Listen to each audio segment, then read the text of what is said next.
Vamos a hablar entonces, ¿se escucha? ¿Se escucha bien?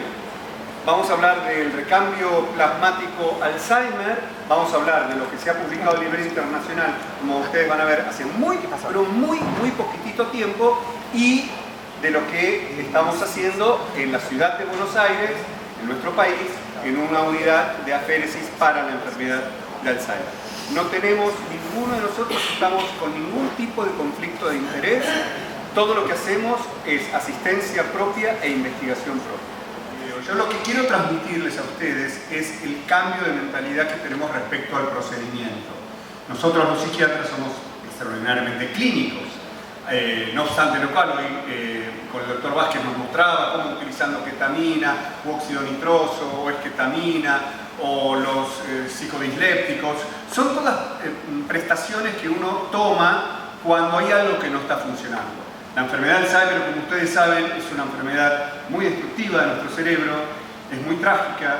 Estamos los psiquiatras pero muy involucrados, tanto los psiquiatras, los emergentólogos, los médicos de familia, los neurólogos, los clínicos.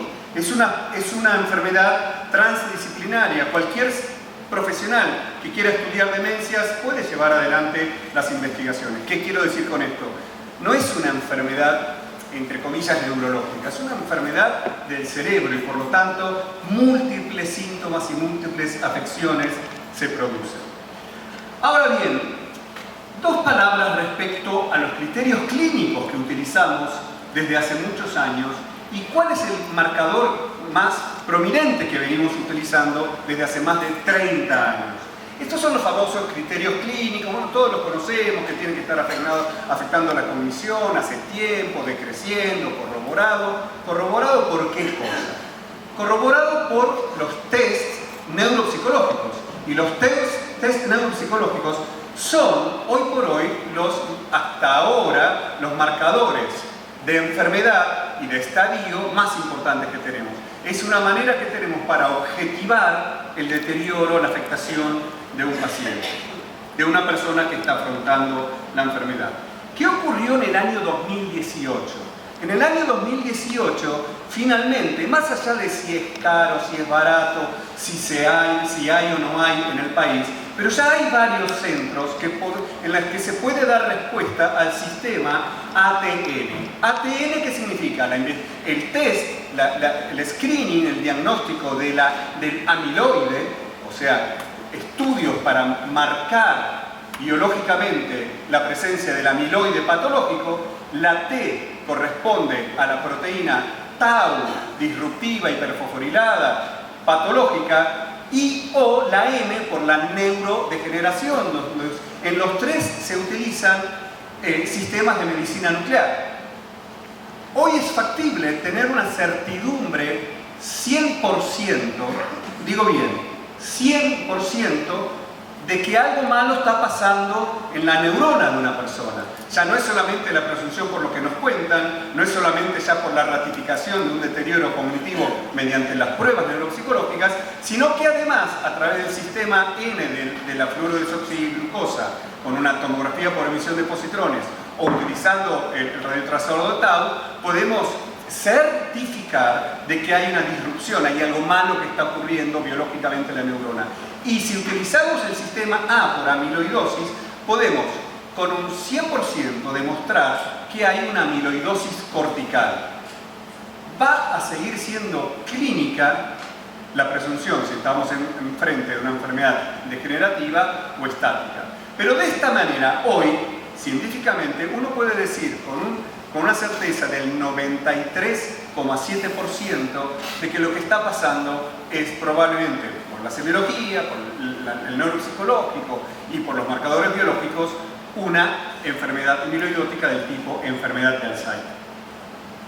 Imagínense ustedes que nos digan, bueno, vendate los ojos y cruzá aquí la avenida Madero y, bueno, no te preocupes porque de cada 100 veces que vas a cruzar, 7 no te va a atropellar nadie. Ahora, esto lo digo para que tomemos magnitud de lo que implica estar seguro el 93,5% de que lo que tenemos estamos frente a una amiloidosis cortical de tipo Alzheimer y el restante 6,5 o 7% no es que está sano, tiene alguna otra enfermedad. Habiendo dicho esto, entonces pasemos a qué ocurrió el año pasado y qué es lo que acaba de ocurrir hace un mes. La aprobación el año pasado del primer tratamiento modificador, este no es el plasma, este es el anticuerpo monoclonal. Los primeros tratamientos modificadores de la enfermedad. Ha generado mucha controversia porque se hizo a través de la aprobación acelerada. No vamos a analizar toda la tabla, ¿no? Hay un puntero láser. Sí, por favor. Ya te lo alcanzo. En las flechas, lo único que yo quiero compartir con ustedes, ¿por qué ha generado tanta disrupción? De hecho, el aducanumab, muchas gracias, el aducanumab no ha sido aprobado en Europa por la EMEA y el mismo laboratorio ha anunciado que le ha retirado cobertura comercial, va a continuar con los pacientes que están.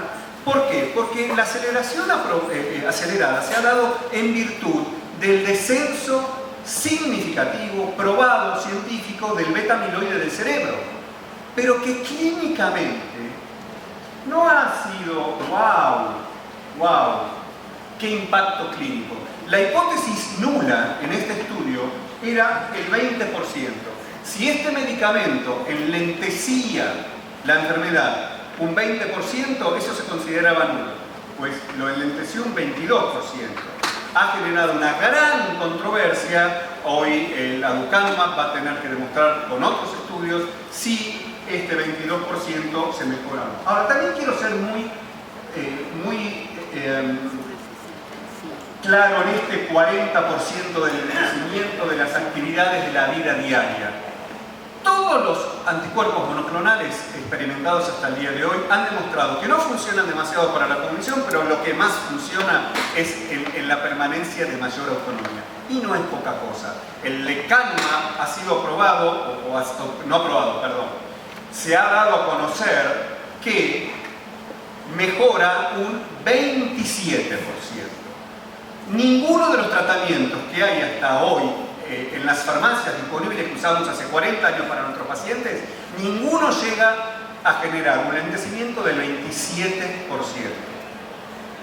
Les voy a mostrar qué es lo que ha mostrado el recambio plasmático. Les anticipo, es mucho más, es mucho más.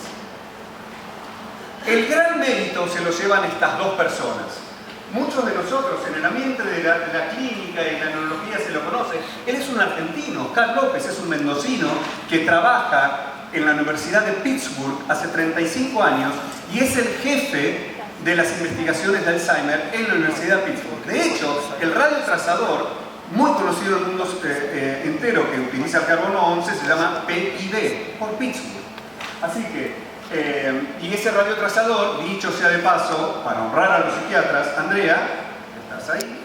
El que inventó, el que descubrió el radiotrazador PID de Pittsburgh es un psiquiatra. Miren ustedes, como Alois Alzheimer, ustedes recuerden que era psiquiatra, anátomo, era el Goldar de la Universidad de München, porque era anátomo patólogo y profesor de psiquiatría. Muy bien. Y junto a Oscar López, él fue el líder en los Estados Unidos, pero la verdad que esta persona, Mercé Boada Rovira, es la líder mundial, es la que lideró todo este estudio, que yo les voy a mostrar, que duró 8 años. 8 años mostrando lo que hace la doctora Epstein para otras enfermedades, se demostró científicamente que también sirve para la enfermedad de Alzheimer. Y esto fue publicado, miren ustedes, en el año 2020, cuando nosotros, todos los que estamos en la especialidad sabíamos de esto, le veníamos siguiendo el rastro, ¿cuándo lo van a publicar? ¿Cuándo lo van a publicar? Cuando lo publicaron, pasó lo siguiente. Resulta ser que hay varias armas. Vamos a analizar solamente esta columna, nada más que esta columna.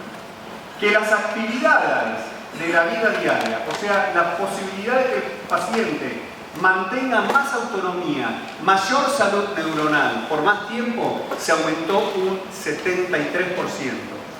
Ningún tratamiento, ni monoclonal, ni de los que tenemos hasta el día de hoy, había demostrado esto. Ninguno. Un 54% en la estadificación de la enfermedad, o sea que enlenteció la progresión de la enfermedad.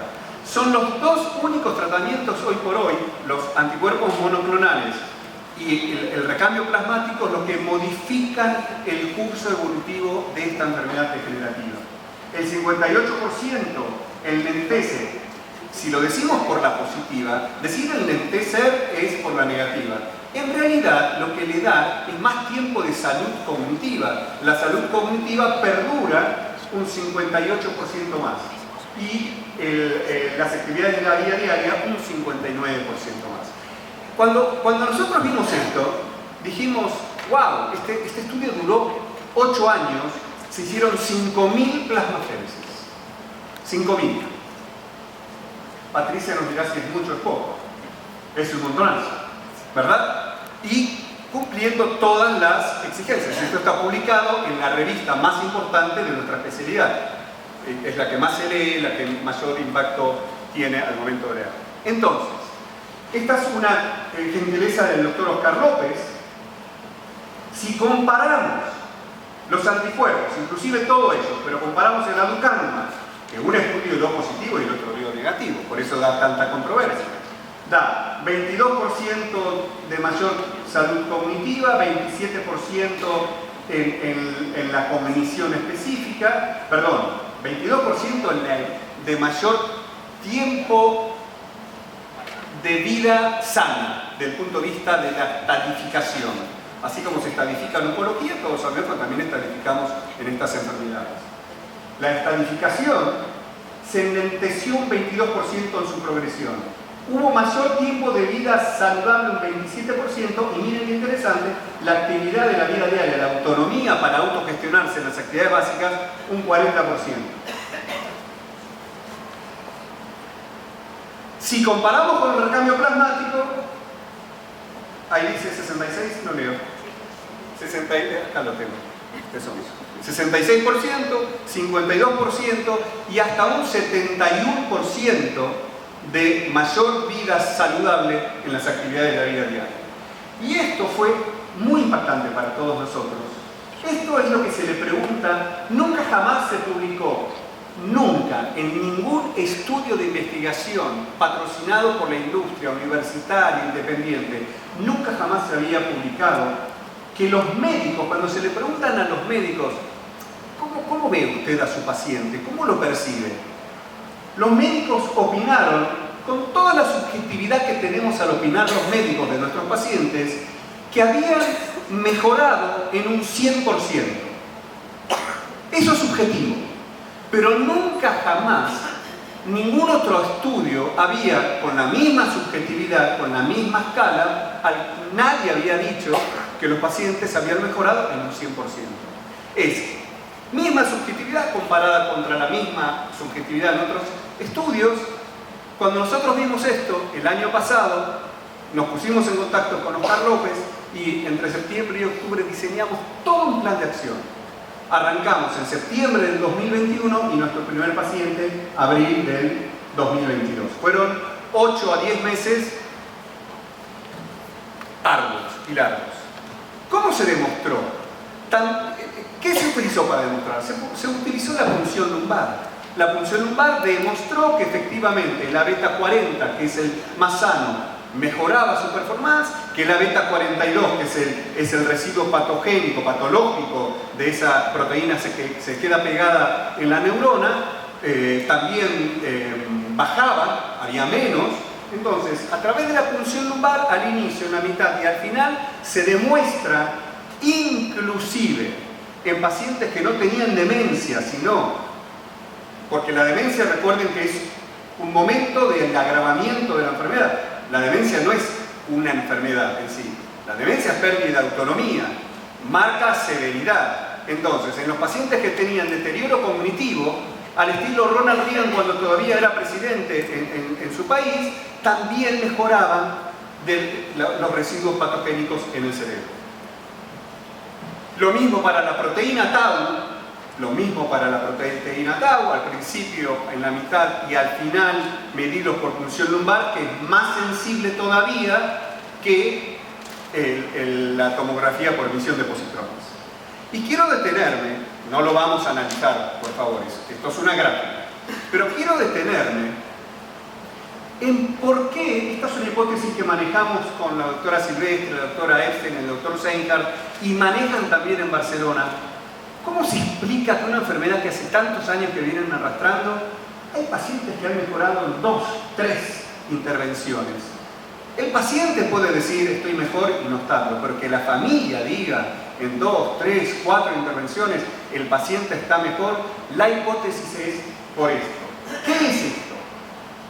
Son las sustancias proinflamatorias. Todos sabemos que cuando se produce la placa neurítica en el cerebro por el depósito patogénico, por el inicio de la cascada patogénica producida por la proteína beta-amiloide, se produce también un proceso de inflamación en el cerebro, una microinflamación neurítica. Y eso está mediatizada por sustancias que se denominan proinflamatorias en muchas otras enfermedades también. Esto lo conocen los cardiólogos.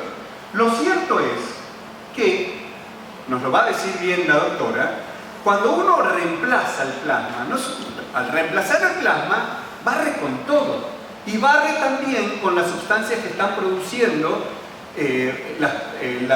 los que favorecen, son proinflamatorias, los que favorecen la inflamación del cerebro. Nuestro primer paciente, con Guillermo, no lo podíamos creer. En la segunda decíamos, pero estamos todos distorsionados, es un bias, es nuestro entusiasmo, es el entusiasmo de las cosas que es la mecenas de todo esto. Pero no, después se reiteró con el segundo, con el tercer, siempre empieza a haber mejorías. Pensamos entonces, y esto se ha probado, esto también por punción lumbar, que 10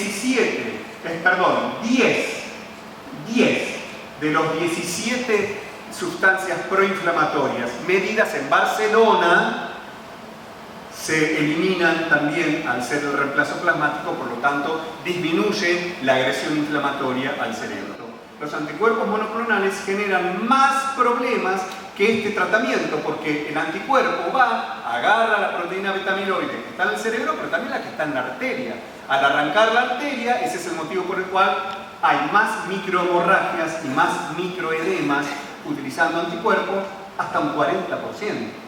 Es mucho, ¿verdad? No, la mayoría es asintomático, pero hay que suspender el tratamiento, reducir la dosis o suspenderlo, porque nadie quiere que se produzcan microhemorragias en el cerebro. En cambio, con este tratamiento, que es bastante más complejo, se requiere más experiencia de los profesionales, mucho más profesionales, gente que use los catéteres muy bien, nos va a explicar la doctora Vanina Silvestre qué bien tolerado que es. Solamente 10% se ha reportado a este nivel internacionalmente. En Barcelona, el primer centro mundial de recambio plasmático. Con la tremenda generosidad de Mercé Boada, allá nos recibió al doctor Daniel Seinhardt y a mí. Estuvimos un buen tiempito ahí, un buen tiempo entrenando, aprendiendo, practicando. Y estas son las últimas 4 diapos finales. Esto lo van a contar muy bien la doctora Patricia y Vanina, la doctora Vanina. Hay todo un protocolo de mucho cuidado, de mucha concentración, de toma de decisiones. Todo esto que parece tan es complejo, exige mucho monitoreo, se tolera muy, muy bien. De hecho, la técnica existe hace más de 40 años para otras enfermedades. Este es el grupo, el doctor Seinhardt, la doctora Epstein, la doctora Silvestre, la doctora Barañano, la doctora Otero, el doctor Castelli, los capos absolutos de Rubén González y Aranda Kirsten, que tiene una mano de oro, que vienen del Hospital Durán. Nosotros, la verdad, estamos usufructuando años y años de experiencia del grupo del Hospital Durán y, por supuesto, del Hospital Italiano, porque, como dije recién, y no es menos importante, la doctora Vanina Silvestre hace años que investiga en Alzheimer, entiende. Y con toda justicia, la señora Paloma García Pumarino, que es esta persona, es la esposa del señor Guillermo, es la que es nuestra mecenas, es la que ha permitido que vayamos a estudiar, no ha sido gratis ir a estudiar, y bueno, nuestro agradecimiento a ella. Así que este es cuando nos ponemos felices, cuando viene en la pantalla, dice proceso completo, y esto es lo que nosotros queremos compartir con ustedes.